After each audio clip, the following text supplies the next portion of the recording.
a couple more signed in by then. So I just want to say thank you both to Alex and Linda for joining us today, and everyone who's joining us for the Merrimack Valley Chamber HR program. The Chamber has a number of events coming up. We have another webinar this week. It's a nonprofit webinar this Thursday. It's free to register for. You can find out more information on merrimackvalleychamber.com.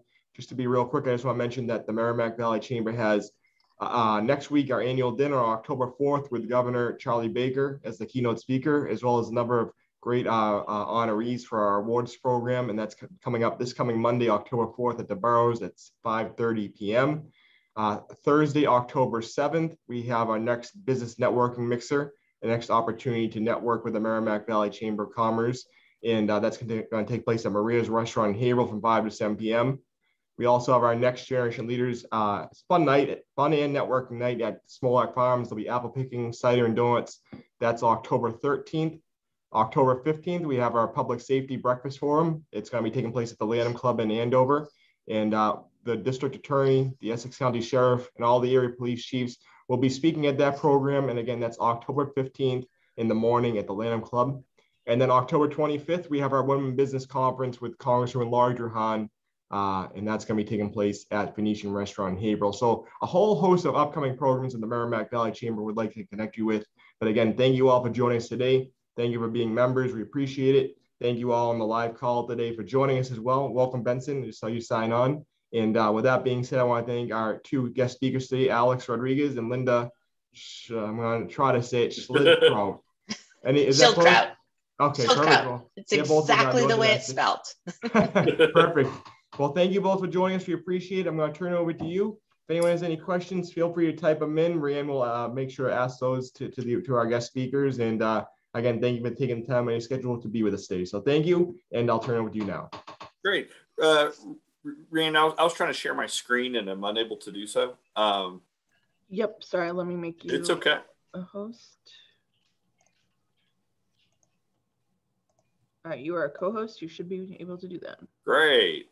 Hang on, if I can just find what I need to share, it'd be even better. Well, hello, everyone. And I want to thank Mike and Rianne and the Merrimack Valley Chamber for hosting us this morning. My name is Alex Rodriguez. I'm the director of the Center for Corporate and Community Education at Northern Essex Community College. And I'm joined by my colleague, Linda Schildkraut. She's our program manager for corporate education. And what we really wanted to talk about was sort of the different offerings we have at Northern Essex that can help you grow your business and really give you the resources that oftentimes businesses have a really hard time accessing for a number of different reasons, especially small to medium-sized companies. And we, one of the biggest ways one of the biggest things we've noticed is that training, in particular, training resources tend to be very difficult for small to medium-sized companies to access, especially because they oftentimes tend to be very cost prohibitive. And today we're going to walk through some different programs that the Commonwealth Corporation through the state offers and that we execute to help your to help your business access the kind of resources that are needed to really upskill your employees and build a training infrastructure that can help you again continue to grow. So we'll go ahead and get started. Can everybody see the slides, or do I need to blow them up a little bit? Everybody's okay? All right. So, so in terms of NECC, just a couple things about us. We are fundamentally here to educate, right, and to educate our local population. Now, that can mean a lot of different things. And at the Center for Corporate and Community Ed, when we really think about this, we think about three primary constituencies, local residents, our companies, and the community that depends on it. And so, we have really, when we look at what we're going to talk about today, you'll see how that really aligns with what it is we're trying to do. In corporate education, in particular, we do all three modalities as it relates to corporate ed. we can come on site. We can bring employees on campus. We've even done, virtual. We've even done hybrid.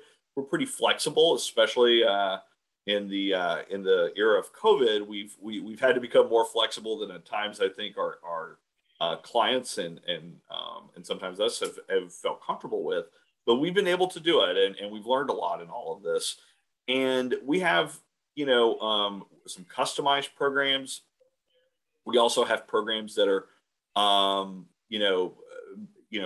sort of contextualized in the sense that we've been doing them for a long time. We have a framework by which we do them, but again, we bring them into your company and we specify them for your needs.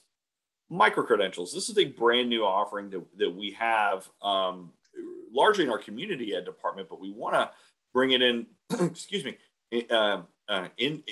into companies to help upskill employees. So we have 2 micro-credentials right now that we'll talk about. One is in sales and customer service. I think all small business owners can understand that you cannot have enough good salespeople. That is that's I don't think anybody would disagree with that. And then the other one is in business analytics, and this has become kind of really important for small to medium-sized businesses who typically don't have the analytical infrastructure or human resources to really understand why, for example, why their customers buy from them. And skills like this can really help someone on your team or some people on your team provide that greater context. It's great to have a sale. It's even better to know why somebody bought from you, because then you can replicate the buying environment, right? So we'll talk a little bit more about those, and then just broader professional development. And we're going to talk about the workforce training funds, workforce training fund grants, to great length today. Also, if you have any questions, just I guess Rianne, just have them put them in the chat box, and then you'll read them out to us. Yes. Gotcha. Okay. And there's 2 types of training programs, the general program and the express program. And the general program is you can apply for up to $250,000 worth of training. You have to pay your employees, for the time that they are training. Sorry about that.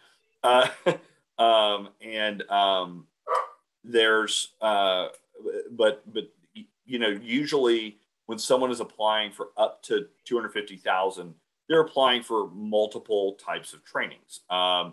So you don't have to apply up to $250,000, but if you choose to, we can help you kind of figure out exactly how to allocate that and what you would allocate it for. And Linda, if you want to piggyback on that just a little bit, because Linda's worked on a number of these applications and has kind of seen Sure.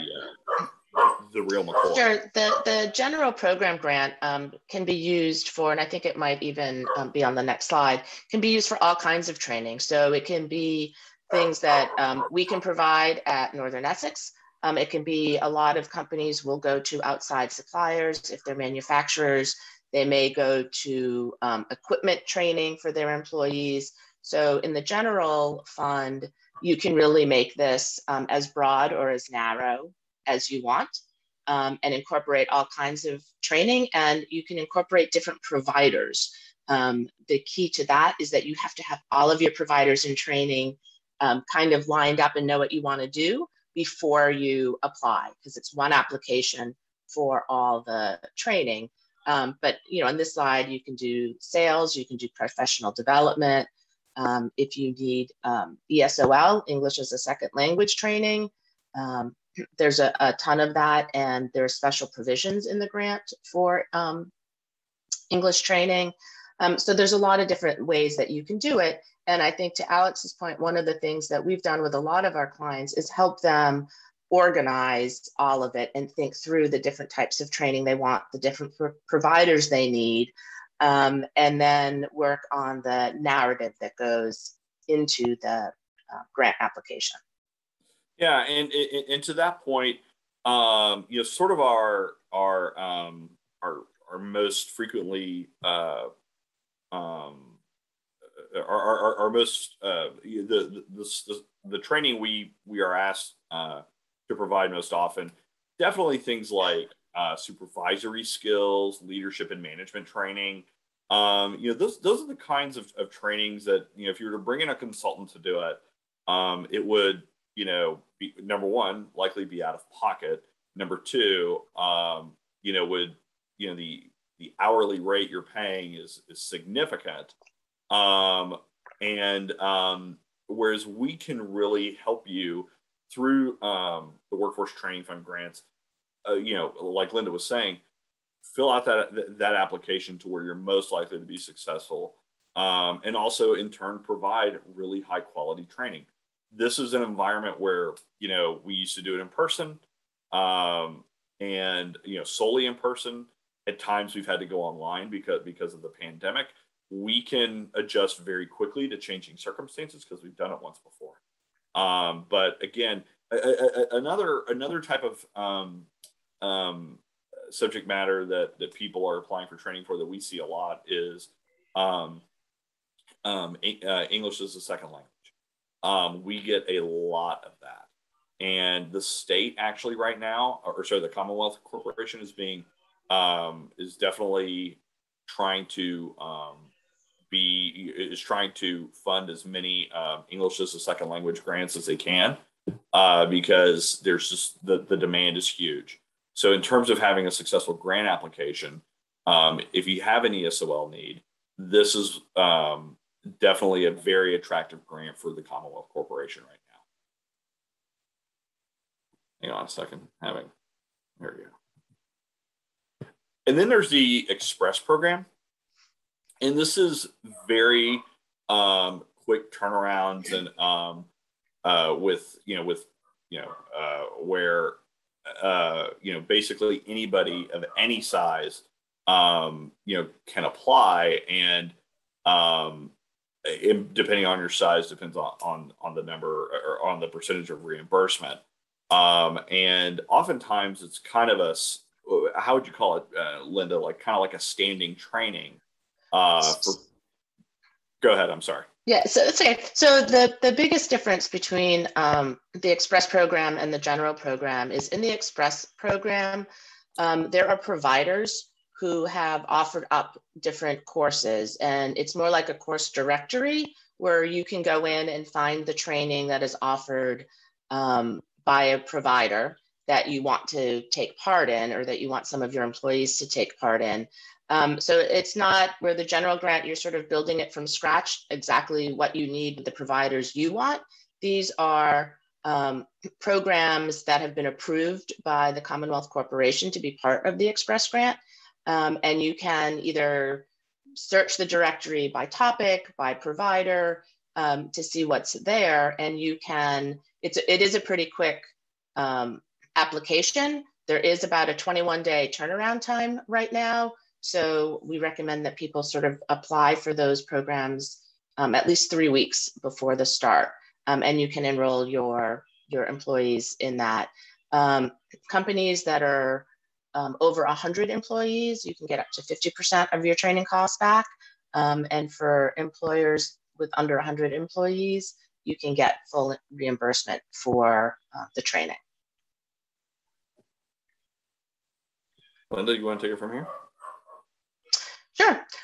So as we're talking about the different training specifics and the pieces that sort of NECC can offer, again, ESOL and Spanish in the Workplace have been two programs that we have provided. We have done ESOL both on-site and on our campus. As Alex mentioned, the grant program looks very favorably on programs that include English. The goal is for the Commonwealth Corporation, and all training is to lift up employees, right? We're trying to get them better skilled, better positioned, to get better jobs, to get promoted. And they look at ESOL as a way to do that. When we talk about customized and contextualizing, our programs, what we do in the English and the Spanish programs, is customize them a little bit to your work environment. So if you have particular documents employees need to read, or processes they need to understand, instructions they need to be able to give or understand in English, we'll incorporate that into sort of the basic English language training. Management and supervisory skills is another huge grant opportunity. And again, looks favorably on when you're applying for the grant, because you're taking employees who are either new managers, new supervisors, and you're giving them the skills to be successful. Oftentimes we take our really, really good employees who are good at doing something, and we promote them to be managers, leaders, supervisors, and not necessarily with the skills that go along with that. And so the programs in supervisory skills can include understanding behaviors, conflict resolution, performance management, how to give feedback, team building. So things that aren't often taught in school, but things that certainly new young supervisors and even some seasoned managers can always benefit from. Computer, digital skills, that just goes across the board, right? If you have employees that need to be upskilled in Excel and PowerPoint and Word and email, those things can be incorporated into it. And this can go, all of these programs in the general grant can live alongside if you have specific industry training that needs to go along with it. You have equipment and machines that people have to learn how to use. If you're in healthcare and you have specific healthcare things that people need to know that's specific to industry, these things can live side by side in the grant, and you can apply for training for both. So one of the other things, and the DISC workshop is something that is also grant funded for us, a little different grant than the Commonwealth Corp. But because we were doing grant funding and how to pay for training programs, we thought this was important.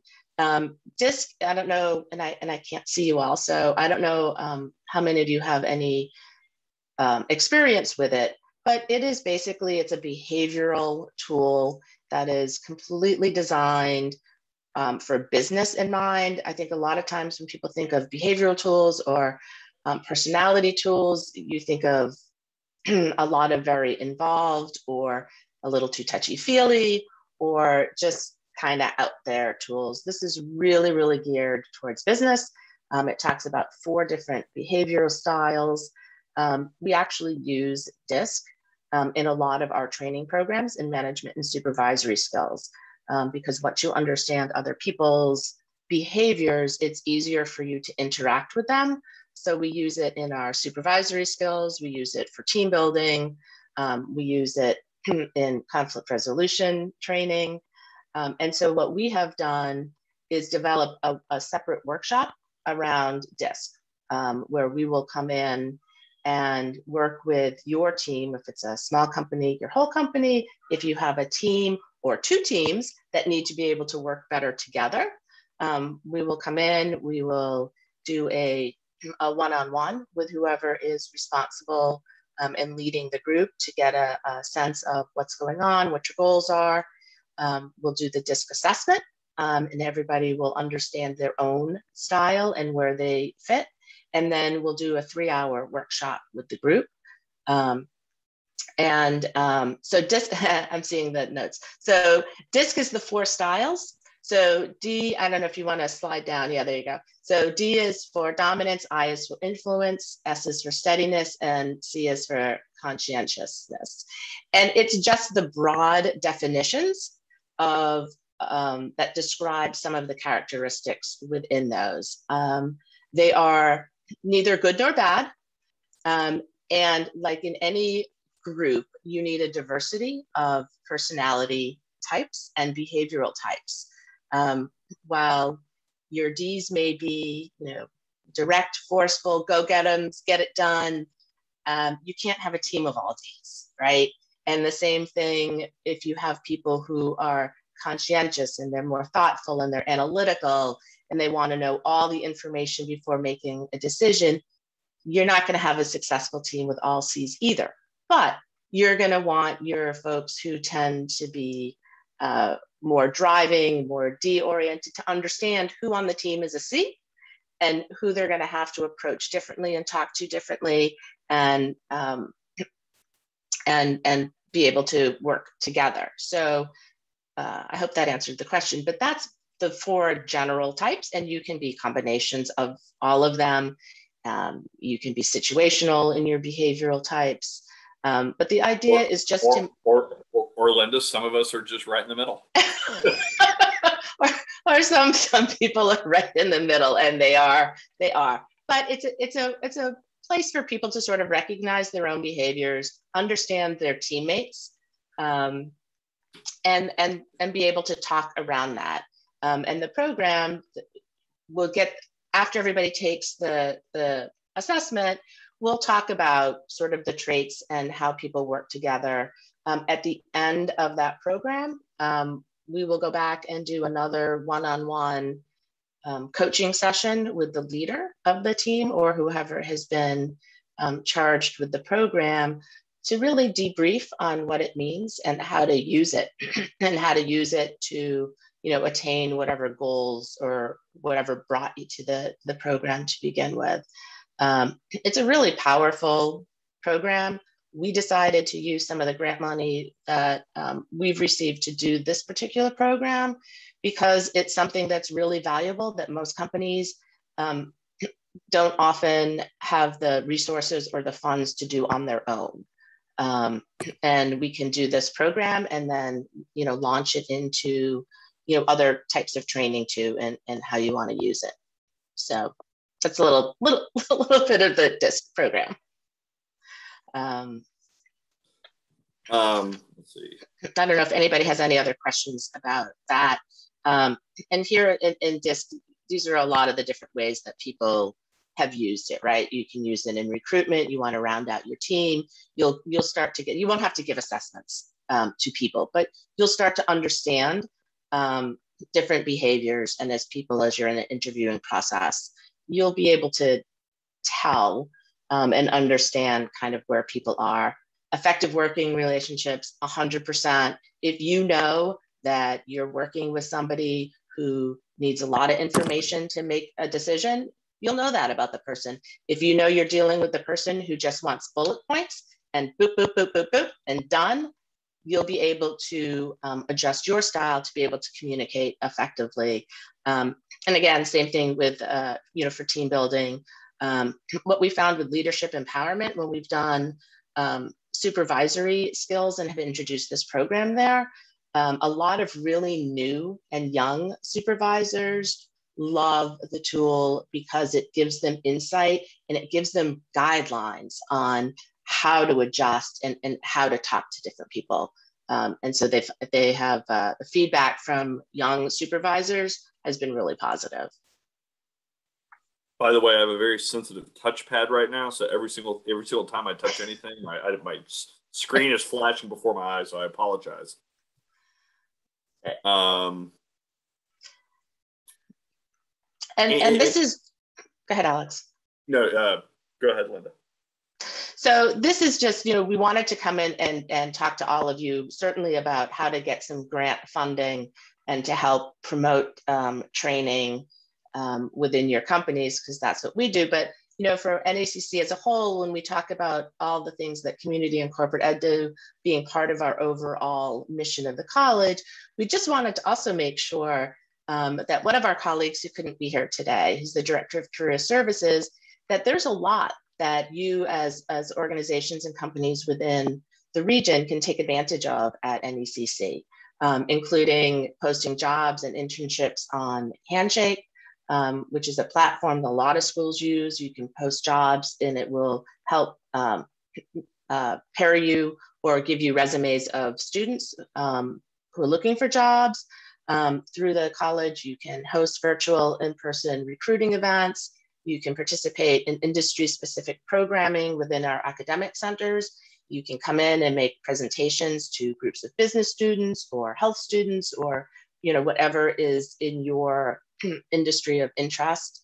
And you can come to the school if you have internships and other programs where you want to bring students in to help work with you for training. And so we just wanted to make sure that that there was this broader knowledge of everything that Northern Essex has that you can take advantage of as being part of our local community, in addition to what our group has to offer. There's a whole big big college with lots to offer for all of you. So we wanted to make sure that you knew that, and that Ashley, whose contact information is here, can help you with any of those other interests that you may have. Thank you, Linda. So any questions we can answer? If anyone has any questions, they can just type them in the text chat area, or they can ask them out live also. I just want to say also, if you're a business in the Merrimack Valley, you should definitely take a look into these great services that Northern Essex has to offer. There are a lot of times free services they have to offer, stuff that you can also take advantage of that can help you and your business. They've worked with many businesses right here in the Merrimack Valley that are very successful. So it's a great opportunity. If you haven't taken part in yet, as Linda said, make sure to reach out to them and they'll be able to help you and assist you the best they can. Oh, looks like we got a question. The first question, Brianne, you want to read it?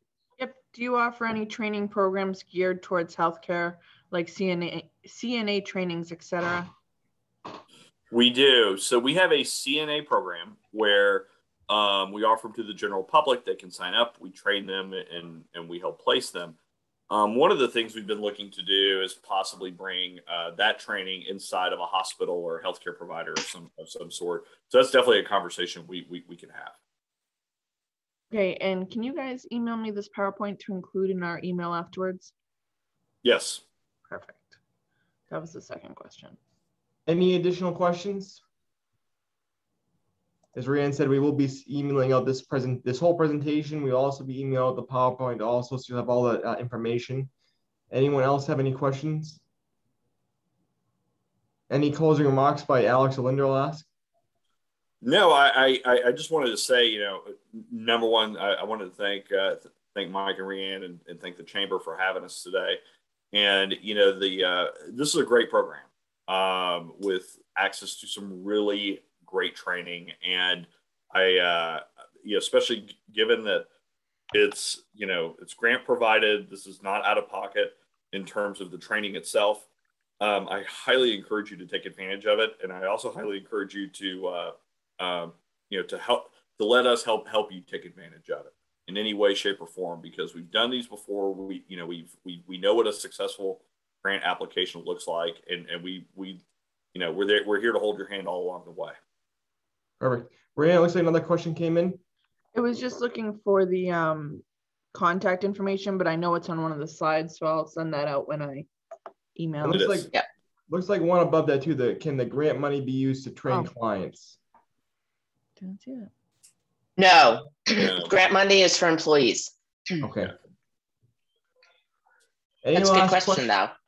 Any last questions? As Rand said, she'll also send the information out, who to reach out to learn more in the email we send out to all the recipients. If anyone has any questions, they can feel free to call the Chamber also. We can put you in touch with Alex or Linda. But any last questions as we close out? Well, again, I just want to say thank you to Alex and Linda. We appreciate you being part of this program this morning. We will make sure to get this out to those who couldn't attend and to all those who did attend, in case you want to watch it again to learn more information about these great services that you have to offer. I just want to say thank you to Northern Essex as well. Northern Essex continues to look at what the needs are in the community, what the needs are in the workforce, and they create different programs around them. And I just want to say thank you to the leadership of Northern Essex Community College for being there for so many businesses right here in the Merrimack Valley. So thank you to you, Alex and Linda also. And then as I close out, I just want to mention the Merrimack Valley Chamber does have a free job board as well. If you have any job openings, contact us. We'll help you get those posted for absolutely free of charge as a member service. But again, thank you to Alex. Thank you to Linda. Thanks to Rand for running the webinar as well. And we appreciate you all joining us today. We look forward to seeing you next time. Again, this Thursday, we have another free webinar opportunity. It's a free nonprofit program. And then we'll have a number of in-person live events in October. So thank you all for joining us. Enjoy your day. Thank you, Alex. Nice to meet you, Linda. And thank you as well. Thank you. Thank you. Take care. Take care, everyone. Bye.